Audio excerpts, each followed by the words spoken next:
السلام علیکم every one, programme سچ کی آواز کے ساتھ میں ہوں خرم خان اور آپ دیکھ رہے ہیں 91 نیوز سچ کی آواز۔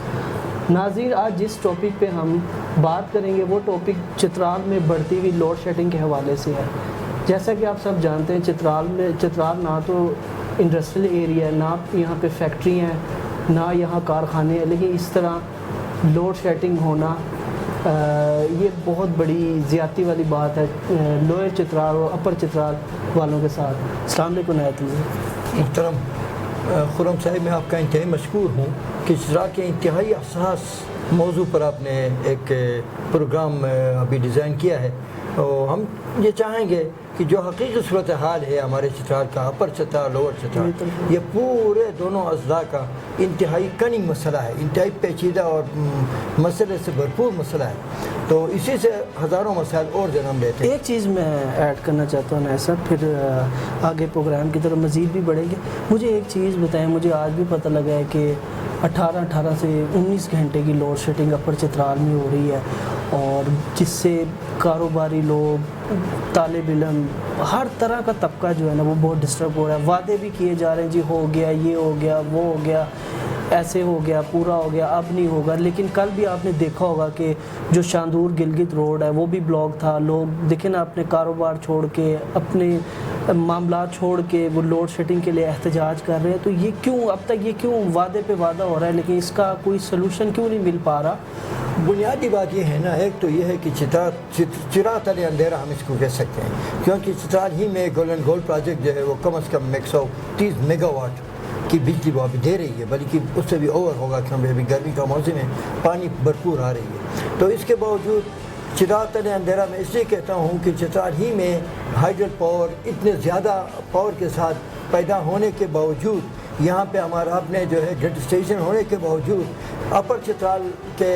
لوگوں سے وعدہ کرنے کے باوجود، اگر ان لوگوں کو بجلی سے یکسر محروم کیا جا رہا ہے، اور ہمارے لوور چترال کے لوگوں کو کم از کم ہمارے اسپتال، ہمارے دفاتر، ہمارا بازار، ہمارے تمام تعلیمی ادارے اس لوڈ شیڈنگ کی وجہ سے انتہائی پریشان ہیں، تو اس کی وجہ یہ، میرے خیال میں اس کی وجہ یہ ہے کہ دو ملکوں میں مرغی حرام عام کا محاورہ ہے۔ تو یہاں پہ لوگ کہتے ہیں کہ پیڈو اور شیڈو کا مسئلہ ہے۔ پیڈو بھی ایک وابڈا کا کوئی اپنا کوئی برانچ ہے، اس طرح شیڈو بھی ایسا ہی کچھ ہے۔ تو ان دونوں میں شیڈو اور پیڈو کے جھگڑے میں جو ہے نا دو ہاتھیوں کے جو ہمارے جو اس طرح جو چینٹیاں رگڑے جاتے ہیں۔ تو یہ اختیارات کا جھگڑا ہے،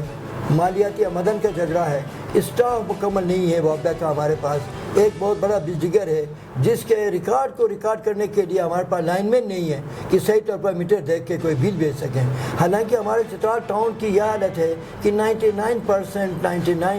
بل جو ہیں ماہوار 5 تاریخ سے پہلے ادا ہوتے ہیں چترال ٹاؤن میں۔ اس کا اپنا اصول یہ ہے کہ جہاں پہ بل صحیح ادا ہوں تو وہاں لوڈ شیڈنگ نہ کریں، مگر اس کے باوجود ہمارے چترال ٹاؤن میں، ہمارے اسپتال میں دوران آپریشن بجلی چلی جاتی ہے۔ دوران آپریشن اب جا کے جنریٹر آن کر کے آ جاؤ تو اس مریض کا کیا حال ہوگا۔ تو ان حالات میں ہم انتہائی مشکلات میں ہیں۔ تو یہ بہت ظلم جو ہے، یہ میں تو درخواست یہ کروں گا کہ پروونشل گورنمنٹ اس کو مکمل اپنے ہاتھ میں لے لے، یا شیڈو کو اس کو دے دے یا پیڈو کو دے دے۔ وابڈا اس کو دو اتھارٹیز اس کو نہیں چلا سکتے۔ خاص کر اپر چترال والوں کے ساتھ بہت بڑا ظلم ہو رہا ہے، ان کے پاس لائن جو ہے وہ ناقص بچھا ہوا ہے، ابھی تک اس کا مکمل طور پر ٹاور گولڈن گولڈ پروجیکٹ سے بنی تک مین ٹاور صحیح طور پر نہیں بچھایا گیا۔ جو تھا اسی میں بجلی جا رہی ہے، مگر اس کو مینٹین کر کے ان لوگوں کو، خاص کر بنی شہر میں اور چترال شہر میں، دروز شہر میں، جہاں جہاں عدالتیں ہیں، جہاں جہاں ہمارے جو ہے یہ ہسپتال ہیں، ہمارے مین اسکول ہے، ڈگری کالج اور یونیورسٹیز ہیں، اگر ان ایریوں میں لوڈ شیڈنگ نہ ہو جائے نا تو یقیناً دیکھیں یا خون سے ایک خاتون، ایک بچی، ایک بوڑھا اب بنی آتا ہے پیشی کے لیے، وہاں پہ لوڈ شیڈنگ ہو تو کاغذات فوٹوسٹیٹ نہیں ہوتے، اسپتال میں آپریشن نہیں ہوتا، تو وہ بیچارے، وہ خاندان بنی میں آ کر کہاں رہیں گے۔ اسی طرح چترال کا بھی یہی حال ہے۔ چترال ٹاؤن جو ہے، پورے چترال کو ہمارا ایک ہی بڑا اسپتال ہے یہاں پہ، ہیڈ کوارٹر اسپتال، جہاں کے اس چیز کے لیے خون سے بھی لوگ آتے ہیں، ارندو سے بھی آتے ہیں، بلکہ باہر سے بھی بعض لوگ یہاں پہ علاج کے لیے لے آتے ہیں۔ یقین کیجئے اسپتال میں جو حالت بجلی کی لوڈ شیڈنگ ہوتی ہے وہ کہیں نہیں ہوتا. بلبلاتے بچیاں چھوٹے چھوٹے معصوم بچے, اب وینٹیلیٹر میں پڑے ہوئے بچوں کا کیا حال ہوگا آپ خود دیکھنا, آکسیجن نہ ہو تو کیسے ہوگا. تو اسی طرح جو ہے عدالتوں میں پیشیاں ہوتی ہیں, لوگ ارندو سے آتے ہیں, دھو سے آتے ہیں, اپر چترال سے کچھ لوگ آتے ہیں کیونکہ سیشن جج ہمارا یہاں بیٹھتا ہے, ہائی کورٹ یہاں ہوتی ہے. تو ان عدالتوں میں آنے والے جو ہمارے پیشی کے لیے آنے غریب پسے ہوئے عدالتوں میں پسے ہوئے عوام جب یہاں پہنچتے ہیں تو بجلی نہیں ہوتی تو اپنے عدالت اپنے کاپیاں اپنے ریکارڈ کو فوٹوسٹیٹ نہیں کر سکتے اور وہ پیشی تاریخ ہو کر واپس چلے جاتے ہیں. تو ان حالات میں بجلی کی لوڈ شیڈنگ نے چترال والوں کو بالکل ناک تک پہنچایا ہوا ہے. ایک چیز نائسا بتائیے گا کہ میں نے مطلب ایک 91 نیوز ایک سروے کیا چترال میں, جو پیمنٹس ہیں جو الیکٹریسٹی جو بجلی کی پیمنٹس کی جاتی وہ 100% ہے, یعنی کہیں پہ ہمیں او ڈی ایسا نہیں نظر آیا کہ لوگ جب اپنی ذمہ داری پوری کر رہی ہے عوام, پھر عوام کو یہ ان کا بھی تو رائٹ بنتا ہے نا کہ عوام کو جو بجلی ہے وہ پوری پرووائڈ کرنی چاہیے. اور ایک تو مہنگائی کا بوجھ بھی عوام اس سے بھی پریشان ہے بہت زیادہ, پھر بجلی کا نہ ہونا, یعنی جو اسٹوڈنٹس ہیں پڑھتے ہیں جیسے آپ نے بڑے اچھے طریقے سے بتایا, تو یہ تو سب کے لیے ایک پریشانی کا باعث, ہر کوئی اس سے, اور یہ پہلے نہیں تھی یک دم, مطلب اگر آپ دیکھیں کہ یہ سال بہ سال بڑھتی جا رہی ہے, پچھلے سال بھی ہوتی تھی لیکن اگر اس سے کمپیریزن کریں اب اس سال کو اگر آپ لے لیں تو اگر آپ دیکھیں کہ 18 گھنٹے اپر چترال میں 19 گھنٹے لوڈ شیڈنگ ہو رہا ہے, اس کا مطلب بجلی تو ہے ہی نہیں, پھر یہ نہ ہونے کے برابر ہے نا. تو اصل میں یہ دونوں طرف سے ذمہ داری کا کام ہے نا. اب بجلی دینا وابڈا کا کام ہے, مرکزی گورنمنٹ کا کام ہے, صوبائی ذمہ داران کی ذمہ داری بنتی ہے, اور یہاں بیٹھے ہوئے وابڈا کے ذمہ داران کی ذمہ داری بنتی ہے, مگر بل ادا کرنا عوام کی ذمہ داری ہے. جب عوام اپنی ذمہ داری اپنا فرض پورا کرتے ہیں, آپ کو 70% بھی اگر وہ ادا کرتے ہیں تو میرے خیال میں 70% بھی کر دیں. ان کا اپنا رول یہ ہے کہ 70% جس ایریے میں ادائیگی ہو وہاں لوڈ شیڈنگ وابڈا نہیں کر سکتا, رول اور آئین کے تحت نہیں کر سکتا. یہ اپنے ہی رولز اپنے ہی اصولوں کو توڑتے ہوئے چترال کے لوگوں کے ساتھ یہ زیادتی صرف اس لیے ہوتی ہے کہ ہم قانون پسند ہیں, ہم شریف ہیں, ہم کوئی زیادتی نہیں کرتے, ہم کوئی جلاؤ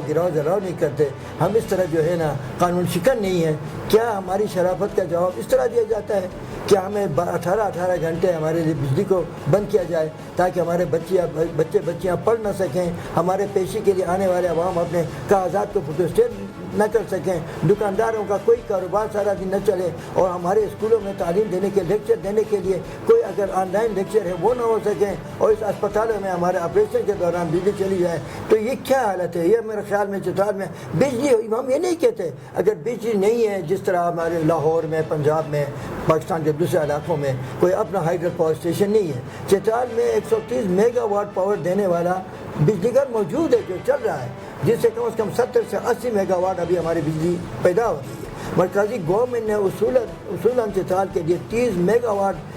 بجلی ہمیں دینے کا وعدہ کیا ہے. یہ مرکزی گورنمنٹ ہے, یہ کسی کے ساتھ کا مسئلہ نہیں تھا. تو 30 میگا واٹ کے بجائے اگر ہم 20 میگا واٹ بھی چترال کو یہ دے دیں, باقی لے جائے, پاکستان ہمارا ملک ہے. یہ تو نہ ہو کہ ہمیں لوڈ شیڈنگ میں بیٹھا کے آپ بجلی اگر باہر لے جا کے چلاؤ گے, ہمیں یقین کریں دھیر والے, تمرگرہ والے, سوات والے, چرسدہ مردان والے یا لاہور والے سب ہمارے بھائی ہیں, دوست ہیں, مسلمان ہیں, ہم ایک پاکستانی ہیں, ہم ان کو دینے کے خلاف نہیں ہیں. یہ نہیں ہے کہ ہمیں اندھیرے میں بیٹھا کے آپ پورے سارا دن بجلی ادھر جائے, یہاں لوگ ویسے ہی بیٹھیں. تو اس سے یہ کیا ہوتا ہے, اس ظلم بلا وجہ ظلم و زیادتی کی وجہ سے نفرتیں جنم دیتی ہے, بغض جنم دیتا ہے, اور پاکستان سے جو محبت کا جذبہ ہے اس میں کمی آتی ہے کہ ہمارے ساتھ یہ ظلم کیوں ہوتا ہے بلا وجہ. تو اس لیے پاکستان کے سب سے زیادہ محبت کرنے والے لوگ چترال میں بستے ہیں. یہاں چترال میں پاکستان کے خلاف بات کر کے کوئی جی نہیں سکتا, کوئی سیاست نہیں کر سکتا, کوئی اپنا روزگار نہیں جما سکتا. ہم پاکستان کے وہ خون سے 1943 سے ہم نے پاکستان زندہ باد کا ہے. تو پاکستان کا سب سے مضبوط, سب سے شریف, سب سے قانون پسند شہری چترال کے لوگ ہیں. تو ان کے ساتھ یہ ظلم زیادتی کرنا میرے خیال میں بہت بڑی زیادتی, اور اس زیادتی کا ازالہ کون کرے گا؟ مرکزی حکومت یا صوبائی حکومت ایک مضبوط آرڈر کرے وابڈا. میں اگر آپ کو مثال دے دوں, میرے ایوان میں دو پرائیویٹ بجلی گھر چلتے ہیں. ایک ایسا اسپیکر چل رہا ہے, وہ شمالی ایوان VC1 پہ چلتا ہے. ایک حاجی محمد خان صاحب نے کوئی 80 کے دہائی میں بنایا تھا, اس نے بھی پورے کیسو سے لے کر بروز تک کے کوئی 3-4 یوزز کو اس نے بجلی دیا. وہ دونوں بجلی گھر 5 روپے یونٹ پہ ہمیں بجلی دیتے ہیں, 5 روپے یونٹ پہ, اور بہترین مینیج کرتے ہیں, لوڈ شیڈنگ نہیں ہے, کوئی